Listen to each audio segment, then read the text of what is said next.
Hello प्यारे विद्यार्थियों। तो अभी तक हम लोग वेक्टर के 2 लेक्चर कर चुके हैं जिसमें हमने वेक्टर के बारे में समझा और आई कैप जे कैप के बारे में समझा, डायरेक्शंस के बारे में समझा, कौन कौन सी क्वांटिटीज वेक्टर होते हैं, कौन कौन सी स्केलर होते हैं, इसके बारे में समझा। अभी हम लोग जो है आज वेक्टर के तीसरे लेक्चर की तरफ मूव ऑन कर रहे हैं और यहाँ पर तीसरे लेक्चर में हम लोग क्या पढ़ेंगे इसके बारे में पहले जानकारी ले लेते हैं। हम लोग तीसरे लेक्चर में सबसे पहले यूनिट वेक्टर पढ़ेंगे, फिर उसके बाद position vector and displacement vector पढ़ेंगे। उसके बाद वेक्टर एडिशन यूजिंग रेजोल्यूशन पढ़ेंगे, मतलब रेजोल्यूशन का यूज करके वेक्टर को ऐड कैसे करते हैं। अभी तक हम लोगों ने रेजोल्यूशन के बारे में समझा था। रेजोल्यूशन क्या था? आई कैप जे कैप के कैप में किसी वेक्टर को आई कैप जे कैप और के कैप में तोड़ना। ठीक है। और अब हम लोग जो है देखेंगे कि इन आई कैप जे कैप के कैप को यूज करके एडिशन कैसे करते हैं। अभी तक हम लोगों ने नॉर्मल जो एंगल और क्या बोलते हैं अपना मैग्नीट्यूड वाला जो वेक्टर हुआ करता था उसको ऐड करते थे ट्रायंगल लॉ ऑफ एडिशन से, पैरेललोग्राम लॉ ऑफ एडिशन से। लेकिन अभी यहाँ पर हम लोग रेजोल्यूशन का यूज करके वेक्टर को ऐड करेंगे और अच्छे अच्छे सवाल करेंगे। ठीक है। और उसके बाद हम लोग लामीज थ्योरम की तरफ पहुंचेंगे। लामीज थ्योरम बहुत यूजफुल कॉन्सेप्ट है जो काफी चैप्टर्स में यूज होता है, जैसे अपना न्यूटन्स लॉ ऑफ मोशन अगले ही चैप्टर में, मतलब अगले क्या, एक चैप्टर के बाद काइनेमेटिक्स के बाद न्यूटन्स लॉ ऑफ मोशन आएगा और उसमें हम लोग जो है लामीज थ्योरम के बारे में डिस्कस कर रहे होंगे। और हमारे पास ट्वेल्थ में भी एक चैप्टर आएगा इलेक्ट्रोस्टैटिक्स, वहां पर भी लामीज थ्योरम, मतलब Lami's theorem, actually Lami's theorem ही क्या, पूरा वेक्टर, वेक्टर का यूज हम लोग पूरी फिजिक्स में करते हैं जहां पर भी जाएंगे वहां पर, क्योंकि अब हमारे पास क्या है, हम 11th 12th मतलब थोड़ी अच्छी फिजिक्स की ओर आ गए हैं। अब वो 9वीं 10वीं वाली जो नॉर्मल फिजिक्स हुआ करती थी, 3 चैप्टर 4 चैप्टर हुआ करते थे, जिसको हमारा टीचर 6 6 बार करा देता था, 5 5 बार। अरे मैं खुद ही जब 10th में पढ़ाता था तो मैं खुद ही एक चैप्टर को 6 बार कराता था। ठीक है, पूरे साल में। क्यों? क्योंकि 4 चैप्टर हुआ करते थे फिजिक्स में सिर्फ। ठीक है। अब यहाँ पर हम लोग क्या है, थोड़ा ऊपर लेवल की फिजिक्स पढ़ रहे हैं, तो यहाँ पर हम लोग स्केलर क्वांटिटीज के साथ बहुत कम डील करेंगे। यहाँ पर अब हम लोग वेक्टर क्वांटिटीज के साथ डील करेंगे, और जहां पर वेक्टर क्वांटिटीज का नाम आ जाएगा वहां पर हमारा ये चैप्टर बहुत प्यार से यूजफुल हो जाएगा। ठीक है भैया। आओ फिर चलते हैं अपने पहली स्लाइड की तरफ जिसका नाम है यूनिट वेक्टर। ठीक है। तो पिछले कुछ वेक्टर के लेक्चर्स का यूज करते हुए यहाँ पर हम लोग थोड़ा बहुत यूनिट वेक्टर के बारे में समझेंगे। तो यूनिट वेक्टर है क्या, यूनिट वेक्टर का यूज क्यों है, यूनिट वेक्टर क्यों इंट्रोड्यूस किया जा रहा है, ये 2 3 सवाल हमारे मन में एकदम से आ जाते हैं जब कोई नई हेडिंग आती है। ठीक है। तो अब सबसे पहले समझते हैं कि यूनिट वेक्टर है क्या। यूनिट वेक्टर एक ऐसा वेक्टर है जिसका मैग्नीट्यूड 1 होता है। ठीक है। यूनिट वेक्टर एक ऐसा वेक्टर है जिसका मैग्नीट्यूड हम पहले से डिफाइन करके रखें कि भैया मैग्नीट्यूड तो इसका एक ही होगा, लेकिन इसकी कुछ डायरेक्शन होगी। एक मैग्नीट्यूड के साथ कोई अगर डायरेक्शन जोड़ दी जाए तो वो जो वेक्टर बन के तैयार होगा उसको हम यूनिट वेक्टर कहते हैं। सिर्फ इतनी सी बात है ना। यूनिट वेक्टर की बात जो है वो सिर्फ इतनी सी है। ये सब फॉर्मूला वगैरह ये सब तो अभी हम लोग समझेंगे धीरे धीरे। अभी यूनिट वेक्टर के बारे में अगर हम समझें तो यूनिट वेक्टर सिर्फ वो वेक्टर है जिसका एक सिंगल मैग्नीट्यूड है, और मतलब एक वन यूनिट मैग्नीट्यूड है, और उसके साथ कोई एक डायरेक्शन भी ऐड कर दी गई है। ठीक है। तो अब यहाँ पर हम लोग समझते हैं कि इफ मैग्नीट्यूड, अच्छा ठीक है, ये वाली बात हम लोग थोड़ी देर में समझेंगे। पहले हम ये समझेंगे कि यूनिट वेक्टर का यूज क्या है, यूनिट वेक्टर का यूज क्या है। अच्छा, अब अगर जैसे मान लीजिए कि हमें, अगर मान लो कि हमें 5 किलोमीटर चलने की मेरे अंदर स्ट्रेंथ है। ठीक है, मेरे अंदर स्ट्रेंथ है 5 किलोमीटर चलने की। मेरे को 5 किलोमीटर तुम दाएं दौड़ा लो, 5 किलोमीटर बाएं दौड़ा लो, उत्तर दौड़ा लो, पश्चिम दौड़ा लो, पूरब दौड़ा लो या दक्षिण दौड़ा लो, किधर भी मुझे दौड़ा लो, लेकिन मैं जो है 5 किलोमीटर दौड़ सकता हूँ। मेरे को कमांड कौन देगा, मेरे को कमांड कौन देगा कि तुमको किधर जाना है, ये डायरेक्शन देगा। अब डायरेक्शन मेरे को कमांड कैसे देगा? मेरे को ये बोल दिया जाए कि अच्छा बेटा अनुराग, क्या है ना कि 5 किलोमीटर तुम्हारा जो दौड़ने का औकात है उसको अगर हम मल्टीप्लाई कर दें 1 किलोमीटर टू ईस्ट। ठीक है, इसको अगर हम बोल दें 1 किलोमीटर टू ईस्ट, तो इसका मतलब क्या हो गया, इसका मतलब हो गया 5 किलोमीटर टू ईस्ट। ठीक है, इसका मतलब हो गया 5 किलोमीटर टू ईस्ट, है ना। मतलब क्या हो गया कि 5 किलोमीटर को अगर हम 1 किलोमीटर टू ईस्ट से मल्टीप्लाई कर दें तो हमारे पास हो जाएगा 5 किलोमीटर टू ईस्ट। इसका मतलब क्या हुआ, यूनिट वेक्टर वो वेक्टर है जिसकी एक यूनिट है, मतलब जिसकी वैल्यू जो है वो एक है, इसका मैग्नीट्यूड जो है एक है। मतलब उसको मल्टीप्लाई करने पर, किसी स्केलर से उसका मल्टीप्लाई करने पर स्केलर के मैग्नीट्यूड में कोई फर्क नहीं आने वाला, लेकिन उसकी जो डायरेक्शन है वो तुरंत का तुरंत डिफाइन हो जाएगी। समझ गए? तो ये जो हमारा 1 किलोमीटर टू ईस्ट है, यही यूनिट वेक्टर है। समझ गए नहीं समझ गए? इस यूनिट वेक्टर का जब हम 5 किलोमीटर से मल्टीप्लाई कर देंगे तो वो डायरेक्शन दे देगा। समझ में आ गई बात कि नहीं आ गई? ऐसे ही हम कुछ यहाँ पर इसको डिफाइन करते हैं। अगर यहाँ पर बात समझ में आ गई तो ये बात बहुत जल्दी समझ में आ जाएगी। अगर मान लो हमें किसी ने बोल दिया, अगर मान लो हमें किसी ने बोल दिया कि भैया तुमको एक डायरेक्शन, अब एक तुमको वेक्टर दे दिया, मान लो एक वेक्टर दे दिया 5 किलोमीटर टू पश्चिम, पश्चिम की ओर 5 किलोमीटर। तो अब हम क्या कहेंगे, अच्छा पश्चिम की ओर 5 किलोमीटर, मतलब अभी हमारा जो वेक्टर है वो है 5 किलोमीटर टू वेस्ट। तो अब क्या करेंगे, हम कहेंगे अच्छा इसका मैग्नीट्यूड 5 है, तो एक काम करो, इसके मैग्नीट्यूड से इसको डिवाइड कर दो, इस वेक्टर के मैग्नीट्यूड से इसके वेक्टर को डिवाइड कर दो। तो जैसे भैया मैग्नीट्यूड से डिवाइड कर देंगे हमको 1 किलोमीटर टू वेस्ट मिल जाएगा, 1 किलोमीटर टू वेस्ट मिल जाएगा। और जैसे हमको 1 किलोमीटर टू वेस्ट मिल गया, वैसे हमने कह दिया भैया यही हमारा यूनिट वेक्टर है। मतलब कोई यूनिट वेक्टर फाइंड करने के लिए, अगर मान लो हमें किसी वेक्टर की डायरेक्शन में कोई यूनिट वेक्टर निकालना है, किसी वेक्टर की डायरेक्शन में अगर एक यूनिट वेक्टर निकालना है, तो हम क्या करेंगे, उस वेक्टर से मैग्नीट्यूड को डिवाइड कर देंगे, उस वेक्टर से क्या करेंगे, मैग्नीट्यूड को डिवाइड कर देंगे। ऐसा ही कुछ हमारे पास फॉर्मूला है, if magnitude of vector A is mod A, मतलब ए वेक्टर का मैग्नीट्यूड अगर मॉड ए वेक्टर है, देन जो ए कैप हो जाएगा, मतलब यूनिट वेक्टर ऑफ ए जो हो जाएगा, वो हो जाएगा vector of A divided by mod of vector of A. तो भैया हमारे पास जो पूरी बात समझ में आई वो ये आई कि अगर यूनिट वेक्टर निकालना है तो उसके हम मॉड से उसको डिवाइड मार देंगे। समझ में आ गया नहीं आ गया? मैथ में भी थोड़ी बहुत ऐसी बातें होती हैं कि अगर किसी चीज को हमें वन बनाना है, जैसे 8 को हमें वन बनाना है, तो उसे 8 से डिवाइड कर दो। 15 को हमें वन बनाना है तो उसे 15 से डिवाइड कर दो। ए को हमें वन बनाना है तो उसको ए से डिवाइड कर दो। मतलब किसी चीज को अगर वन बनाना है तो उसको उसी चीज से डिवाइड कर दो। वैसे अगर किसी वेक्टर के मैग्नीट्यूड को वन करना है तो उस वेक्टर को उसके मैग्नीट्यूड से डिवाइड कर दो, दैट्स इट। समझ गए नहीं समझ गए? तो यही हमारे पास यूनिट वेक्टर होता है। यूनिट वेक्टर की इतनी सी बात है, अगर ये बात आपके पल्ले पड़ गई तो आपको जीवन भर काम देगी। यहाँ हमने कुछ थोड़ा सा ऐसे बल्ब बना के लिखा हुआ है, no matter where you go, a unit vector only cares about which way, not how far. कहने का मतलब क्या है कि पता नहीं तुम किधर जाना चाहते हो, इससे कोई मतलब नहीं है। बस यूनिट वेक्टर जो है वो इस बात से कोई मतलब नहीं रखता कि तुम कितना जाना चाहते हो। यूनिट वेक्टर सिर्फ इस बात से मतलब रखता है कि तुम किधर जाना चाहते हो। समझ में आ गई बात कि नहीं? जैसे यहाँ पर देखो 1 किलोमीटर टू वेस्ट सिर्फ इस बात से मतलब रखता है कि तुम वेस्ट जाना चाहते हो। अब तुम कितना जाना चाहते हो वो तुम्हारा असली वेक्टर मतलब रखेगा। यूनिट वेक्टर सिर्फ इस बात से मतलब रखेगा कि तुम कितना नहीं किधर जाना चाहते हो। समझ में आ गई बात भैया? चलो, तो इसी बात को थोड़ा सा आगे बढ़ाते हैं। इससे रिलेटेड एक दूसरा टर्म है। अच्छा अभी तो एक सवाल करते हैं। अब इसमें कह रहा है find out the coordinates, coordinates निकालना है। अब सवाल इसके लिए एक सवाल देते हैं। अब अगर मान लो हमारे पास कोई एक ऐसा क्यूबॉइड है, ऐसा क्यूबॉइड है, जब कभी भी क्यूबॉइड की बात आए, जब कभी भी क्यूबॉइड की बात आए, तो मुझे पता नहीं ऐसा क्यों लगता है कि आप लोग क्यूबॉइड टाइप के कमरे में बैठे हुए हैं, है ना? 6 दीवारों वाला कमरा, मतलब 4 दीवारें, एक रूफ, मतलब रूफ माने तो छत होता है, और एक नीचे फर्श। समझ गए नहीं समझ गए? तो 6 साइड्स वाला जो है, 6 प्लेन्स वाला एक तरह से कह सकते हैं रूम, उसी में हम सब लोग बैठे रहते हैं। मैं भी उसी में पढ़ा रहा हूँ, आप भी मेरे ख्याल से ऐसी जगह बैठे होंगे।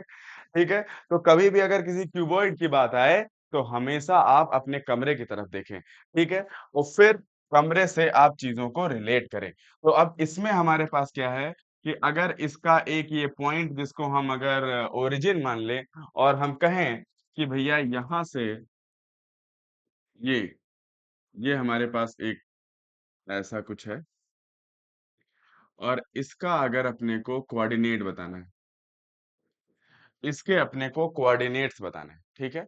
इसके कोऑर्डिनेट्स बताने हैं, मतलब ये ये ये ये अब सारे पॉइंट्स के कोऑर्डिनेट्स बताने हैं। ये कोऑर्डिनेट सिस्टम के बारे में हम लोगों ने लास्ट लेक्चर में पढ़ा था, तो अब इसमें सारे पॉइंट्स के कोऑर्डिनेट्स बताने हैं। तो अब भैया इसमें सारे पॉइंट्स के कोऑर्डिनेट्स जानने के लिए हमने एक फिगर इधर बनाया हुआ है। अब अगर आपको करना है इस क्वेश्चन को, तो यहाँ से आप वीडियो को पॉज कर सकते हैं, और उसके बाद यहाँ से इसके कोऑर्डिनेट्स निकालने का कोशिश कर सकते हैं, ठीक है। अगर आप नहीं पॉज कर रहे हैं, अब इसमें जो है हमने इधर इसको एक्स एक्सिस दे दिया, इसको वाई एक्सिस दे दिया, और इसको जेड एक्सिस दे दिया। अगर आपको नहीं समझ में आ रहा है कि इसके कोऑर्डिनेट्स कैसे निकालने हैं, तो आओ भैया इस सवाल को लगाते हैं। तो यहाँ पर कुछ यूं दिया हुआ है, ठीक है। और ये एक साइड हमने एक्स एक्सिस ले ली, एक साइड हमने वाई एक्सिस ले ली, और ये एक साइड हमने जेड एक्सिस ले ली, ठीक है। अब इसके सारे पॉइंट्स पे पहुंचना है, ठीक है। इस पे सारे पॉइंट्स पे पहुंचना है। अच्छा, एक चीज में और गिवन है, और वो चीज है ये कि ये जो है हमारे पास ए इसकी लेंथ है, और जो हाइट है ये हमारे पास बी है, और ये जो है ये हमारे पास सी है। ऐसा कुछ हमको यहाँ पर गिवन है, ठीक है। तो अब यहाँ पर देखते हैं इसमें, तो अब इसमें अगर ये हमारे पास ए हो गया, ठीक है। तो अब हम जब कोऑर्डिनेट्स निकालते थे, तो हम बस ये देखते थे कि उस कोऑर्डिनेट पे पहुंचने के लिए हमें एक्स एक्सिस पे, वाई एक्सिस पे और जेड एक्सिस पे कितना चलना पड़ेगा, ठीक है। तो अब यहां से भैया देखेंगे कि अगर इस पॉइंट से, मतलब ये ओरिजिन है, अब ओरिजिन से अगर हम चलना चालू करें, तो ओरिजिन से इस पॉइंट पर पहुंचने के लिए, माने अब एक काम करते हैं, इसके सारे पॉइंट्स के का नामकरण कर देते हैं। ये पॉइंट हो गया ए, ये पॉइंट हो गया बी, ये पॉइंट हो गया सी, ये हो गया डी, और ये हो गया ए बी सी डी ई, और ये पॉइंट हो गया एफ, और ये पॉइंट हो गया जी, ठीक है। तो A B C D E F, okay, G भी हो गया। और कोई पॉइंट बचा? नहीं बचा। ये बीच वाले पॉइंट को ले लेते हैं ओ। तो सबसे पहले हम अगर ओ के बारे में करेंगे, तो ओ जो हो जाएगा वो तो 0,0,0 हो जाएगा, इसमें किसी को आपत्ति नहीं होनी चाहिए। भाई ओरिजिन है, 0,0,0 हो जाएगा। अच्छा, अगर मान लो हम ए पॉइंट की बात करें, तो ए पॉइंट क्या हो जाएगा? अगर हम ए पॉइंट की बात करें, तो ए पॉइंट हो जाएगा, ए पॉइंट यहाँ पर पहुंचने के लिए हमें एक्स एक्सिस पर ए चलना पड़ेगा। भाई यहाँ पहुंचने के लिए हमें एक्स एक्सिस पर ए चलना पड़ेगा, तो ये एक्स एक्सिस पे आ गया ए। अच्छा, एक्स एक्सिस पे ये चलने के बाद हम पॉइंट पे पहुंच गए। अब अपने को ना वाई पे जाना है ना जेड पे जाना है। तो जब वाई और जेड दोनों पे नहीं जाना है, तो भैया हमारा वाई का जो कोऑर्डिनेट हो जाएगा वो 0 हो जाएगा, और जेड का भी कोऑर्डिनेट 0 हो जाएगा। उसके बाद भैया पॉइंट बी की बात करते हैं। ये आ गया हमारे पास पॉइंट बी। पॉइंट बी पर जाने के लिए क्या करना है? सबसे पहले हमको एक्स एक्सिस पे ए चलना है, उसके बाद वाई एक्सिस के पैरेलल हमको बी चलना है, ठीक। इसने क्या बोला? ये ए है और ये बी है, समझ गए। तो अब वाई एक्सिस के पैरेलल हमको बी तक जाने के लिए यहाँ से बी चलना है। मतलब हमारे पास इसका जो कोऑर्डिनेट आ जाएगा वो आ जाएगा ए कॉमा बी कॉमा, अब हम उस पॉइंट पे पहुंच गए हैं, अब अपने को जेड एक्सिस पे नहीं चलना है, तो ये हो जाएगा 0। उसके बाद अगर सी पॉइंट की बात करें, सी पॉइंट का मतलब हो गया ये सी पॉइंट। इस पॉइंट पे पहुंचने के लिए अपने को यहां से सीधा ये वाली ऊंचाई चलनी है। अगर ये बी है, तो भैया ये भी बी हो जाएगा, और अगर ये बी है तो ये भी बी हो जाएगा, और अगर ये बी है तो ये भी बी हो जाएगा। समझ में आ रही बात कि नहीं आ रही? ये जितनी परपेंडिकुलर लाइंस है, ये सारी बी बी बी बी हैं, ठीक है। और ए, अगर ये भैया ए है तो ये भी ए हो जाएगा, और अगर ये ए है तो ये वाली जो डिस्टेंस है, ये वाली डिस्टेंस ये भी ए हो जाएगी, और अगर ये डिस्टेंस ए है तो ये डिस्टेंस भी ए हो जाएगी। इन सब के बारे में आपको रूबरू होना बहुत जरूरी है ना। कम से कम इतना 3D शेप तो दिखना चाहिए, इतना 3D तो दिखना चाहिए कि अगर हमारे, अब महसूस करना, अगर हमारे कमरे की ये दीवार और ये दीवार और नीचे की ये दोनों दीवार, ये चारों सॉरी साइड्स है ना, ये नीचे की दो साइड्स जो ये हैं, और इधर की दो साइड्स है, मतलब ये साइड वाली दीवार के ऊपर की दोनों साइड और नीचे की दोनों साइड, ये चारों आपस में बराबर होंगी ना भाई। 1 2, समझ गए? तो ये आपस में चारों बराबर होंगी, वही हमने किया है। देखो चारों ए ए ए चारों बराबर हो गई। ऐसे ही ये इधर वाली दीवार सामने, ये और ये चारों भी आपस में बराबर होंगी। वैसे ही हमने ये बी बी बी भी बराबर कर लिया, ठीक है। ओके, ऐसे ही हमारे पास अगर ये सी दिया हुआ है, तो ये भी हमारे पास सी हो जाएगा, और इसी तरह ये भी हमारे पास सी हो जाएगा, और ये भी हमारे पास सी हो जाएगा। इस फिगर में कुछ भी कंफ्यूजिंग तो नहीं लग रहा है? कुछ भी कंफ्यूजिंग नहीं लग रहा है? ठीक है। तो अब यहाँ से हमारे पास ए, बी, सी ये तीनों जो है साइड्स हमने यहाँ पर डिसाइड कर ली। ए और बी 2 पॉइंट आ गए हैं। अब हम सी पॉइंट की तरफ चलते हैं। सी पॉइंट हमारा ये है। ठीक है? अब इस सी पॉइंट तक जाने के लिए हमें यहाँ 0 से बी डिस्टेंस, 0 से बी डिस्टेंस वाई एक्सिस में चलनी है। एक्स एक्सिस में कुछ नहीं चलना। तो भैया एक्स एक्सिस में 0 चलना है, वाई एक्सिस में बी डिस्टेंस चलना है और जेड एक्सिस में 0 डिस्टेंस चलना है। ठीक है? और हम पहुंच जाएंगे सी पे। अच्छा, उसके बाद अब हमें डी डिस्टेंस पहुंचना है, मतलब इस डी पे पहुंचना है। इस डी पे पहुंचने के लिए हमें पहले जेड एक्सिस में सी चलना पड़ेगा और फिर उसके बाद डी चलना पड़ेगा, ये बी चलना पड़ेगा। ये रास्ता अपना सकते हैं या फिर ये रास्ता अपना सकते हैं, ये और ये। समझ गए नहीं समझ गए? तो या तो ये रास्ता अपना लो या तो ये रास्ता अपना लो। ठीक है? तो ये रास्ता अगर अपनाओगे तो यहाँ से सी चलना पड़ेगा जेड एक्सिस में और बी चलना पड़ेगा वाई एक्सिस में और एक्स एक्सिस में कुछ नहीं चलना पड़ेगा। तो भैया यहाँ से अगर डी के बारे में बात करें तो भैया हमारे पास एक्स एक्सिस में कुछ नहीं चलना है, वाई एक्सिस में बी चलना है और जेड एक्सिस में सी चलना है।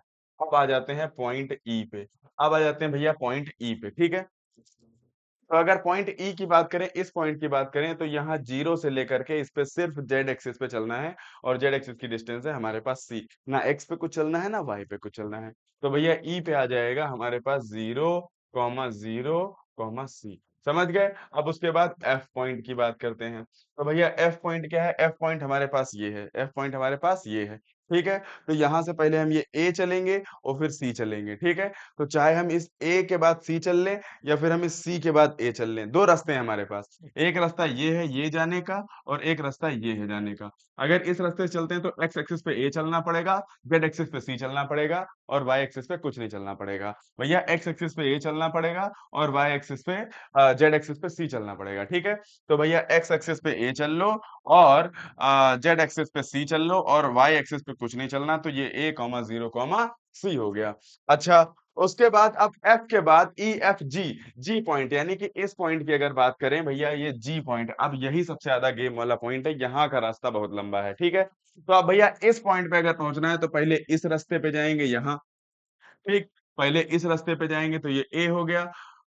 एक्स एक्सिस में कितना हो गया? ए हो गया। तो अब लिखना चालू करते हैं भैया। यहाँ से ये जी वेक्टर जो जी का पॉइंट आया वो पहले एक्स एक्सिस में ए चलवाया, यहाँ से ए चले और फिर उसके बाद ऊपर जाएंगे बी। समझ गए? तो अब ये डिस्टेंस चलेगा बी। तो भैया अब ये डिस्टेंस चल गया वाई एक्सिस में बी, उसके बाद ये जेड एक्सिस में चल के आएगा सी। समझ गए? मतलब इस एक्सिस के पैरेलल चल के आएगा सी। तो भैया ये हो गया सी। तो यहां से हमारे पास आ गए 1 2 3 4 5 6 7, 7 पॉइंट्स आ गए और ओ ओरिजिन तो हमें दिया ही था। समझ गए भैया? तो यहां से हमको जो है 3 3 6 2 8 पॉइंट्स मिल गए इस क्यूब के अंदर। तो हाँ, अब भैया अगर हमें ये सवाल समझ में आ गया है तो अब हम लोग यहाँ पर दो बहुत अच्छी अच्छी बातें करेंगे। पोजीशन वेक्टर, इसके बाद एक डिस्प्लेसमेंट वेक्टर। ये दोनों बातें एक दूसरे से लिंक्ड होती हैं। ठीक है? पोजीशन वेक्टर के बाद अभी डिस्प्लेसमेंट वेक्टर की बात करेंगे। ठीक है? तो अब इसमें जो है हमने कोऑर्डिनेट्स के बारे में भी बात करी। पोजीशन वेक्टर कुछ कुछ कोऑर्डिनेट से ही लिंक करता है।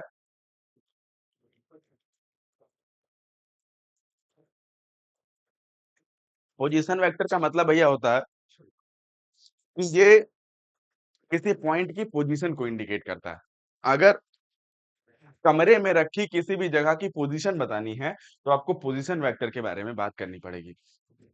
पोजीशन वेक्टर किसी पॉइंट की पोजीशन कैसे बताता है? कोऑर्डिनेट की मदद से बताता है। जैसे कोऑर्डिनेट्स होते हैं वैसे ही पोजीशन वेक्टर होता है। तो अब भैया कोऑर्डिनेट कैसे होते हैं? एक्स एक्सिस, वाई एक्सिस और जेड एक्सिस में होते हैं। तो इसमें भैया ये क्या करता है? ये करता है उनको यूनिट वेक्टर के फॉर्म में लिख देता है। पोजीशन वेक्टर जो है वो एक्स एक्सिस, वाई एक्सिस और जेड एक्सिस के यूनिट वेक्टर के फॉर्म में लिख लेता है। तो अब अगर हम यहाँ पर तीन चीजें पहले लिखें, unit vector along x axis. तो जैसे हमने एक बात समझी कि जैसे अभी हमने यहाँ पर यूनिट वेक्टर में एक बात समझी थी, कहाँ गया? ये तो यहाँ पर हमने यूनिट वेक्टर में एक बात समझी थी, जैसे 1 kilometre to west, 1 kilometre to east, जैसे 1 kilometre to west, 1 kilometre to east, ये ऐसे यूनिट वेक्टर्स थे हमारे पास ईस्ट और वेस्ट की डायरेक्शन में। ऐसे ही हम लोग जो है अपने फिजिक्स की लैंग्वेज में जो तीन डायरेक्शन होती हैं, एक्स एक्सिस, वाई एक्सिस और जेड एक्सिस, इन एक्सिस के रेस्पेक्ट में हम लोग अलग अलग यूनिट वेक्टर बनाते हैं। इतना लंबा तो हम लिख नहीं सकते, तो हम यहाँ पर कुछ नोटेशंस बनाते हैं। अब उन नोटेशंस के बारे में यहाँ समझेंगे। कहाँ गया भैया सवाल, ये गया। तो अब इसमें भैया unit vector along x axis, अगर एक्स एक्सिस की तरफ तुम्हें एक डायरेक्शन बढ़नी है तो उसको हम नाम देते हैं आई कैप। समझ गए? ऐसे ही अगर हम बात करें यूनिट वेक्टर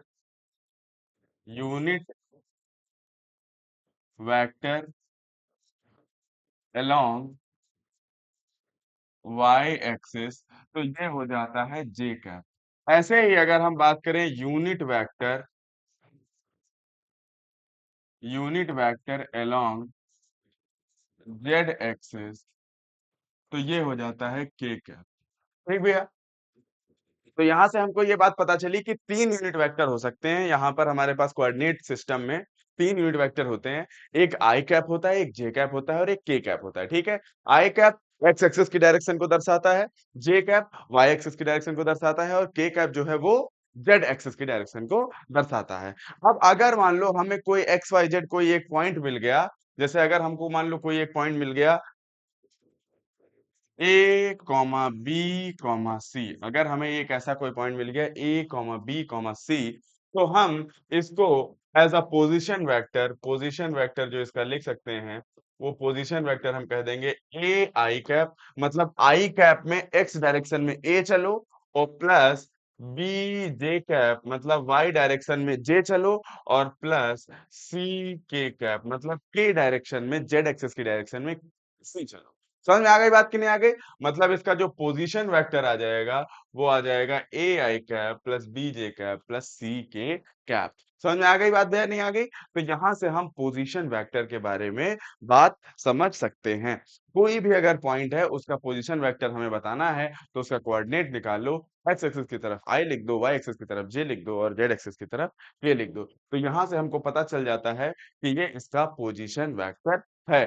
पोजीशन वेक्टर क्या होता है? अब जैसे मान लो हमारे पास कोई एक कोऑर्डिनेट है, और यहाँ पर हमारे पास अगर मान लो ये ए कॉमा बी कोई एक पॉइंट दिया हुआ है, तो इसका जो पोजीशन वेक्टर होगा, पोजीशन वेक्टर जो मान लो कुछ यूं, पोजीशन वेक्टर अगर मान लो, या मान लो ये ए वेक्टर है, ठीक है? ये ए वेक्टर अगर मान लो, ए वेक्टर अगर मान लो A I cap plus B J cap है, तो ये पोजीशन वेक्टर कुछ यूं हो जाएगा। ठीक है? ये ऐसा कुछ पोजीशन वेक्टर हो जाएगा, ये हमारे पास हो जाएगा ए वेक्टर। समझ में आ गई बात कि नहीं आ गई? तो इसको हम कह सकते हैं कि ये हमारा ए वेक्टर है। समझ में आ गई बात कि नहीं आ गई?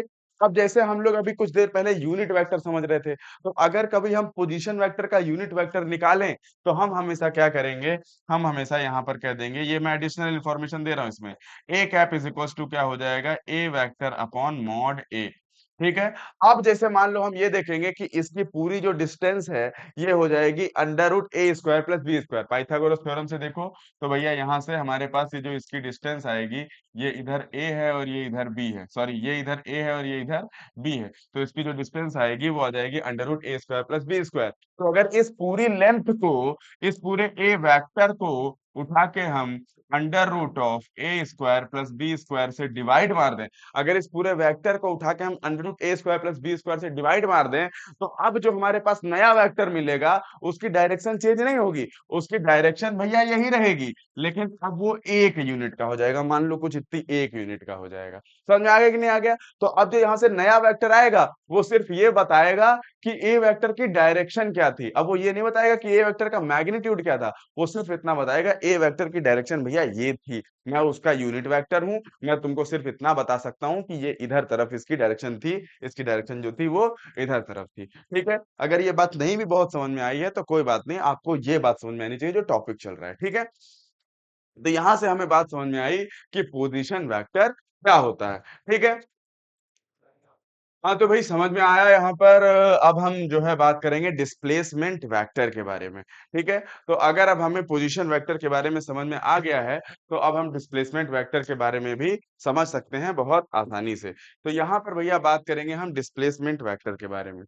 अब डिस्प्लेसमेंट क्या होता है पहले ये बात समझो। डिस्प्लेसमेंट होता है भैया दो पॉइंट्स, मानने की दो पोजीशन के बीच में जो डिस्टेंस होती है। यही बात होती है कि नहीं होती भैया? दो पोजीशन के बीच में जितनी लेंथ होगी उसी को हम डिस्प्लेसमेंट कहते हैं।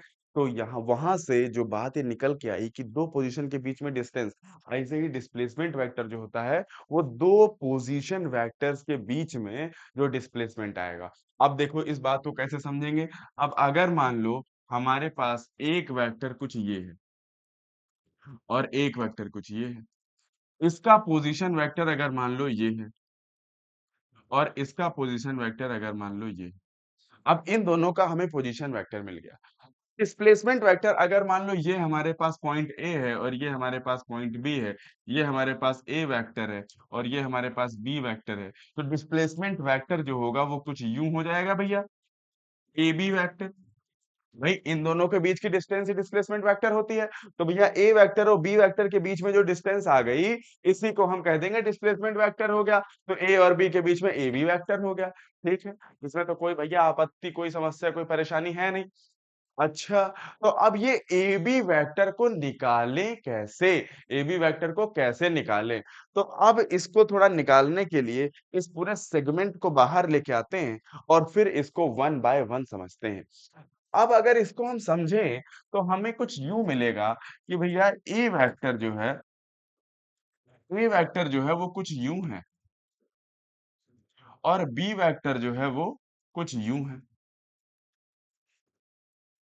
तो अब एक काम करो, इस बी वेक्टर को थोड़ा पीछे लेके आओ, या फिर एक काम करो, इस बी वेक्टर को, इस ए वेक्टर को टेढ़ा कर दो। इस ए वेक्टर को क्या करो?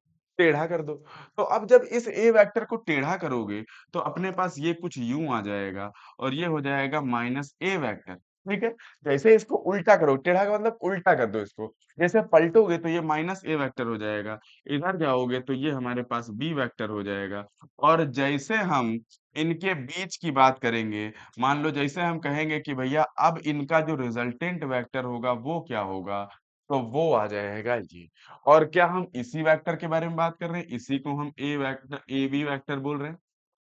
अब अगर हम ट्रायंगल लॉ ऑफ एडिशन याद करें और हम कहें कि भैया एक वेक्टर और दो वेक्टर, एक वेक्टर और दो वेक्टर, इनका अगर हेड और टेल आपस में जुड़ा होता है, तो जो एक तीसरा वेक्टर खींचते हैं जो हमारे पास टेल टेल और हेड हेड से जुड़ता है, वो इन दोनों का रिजल्टेंट होता है। तो क्या हम यहाँ पर ये बात कह सकते हैं कि भैया ए बी वेक्टर जो है वो हमारे पास बी वेक्टर माइनस ए वेक्टर आ जाएगा या नहीं आ जाएगा? बताओ भैया।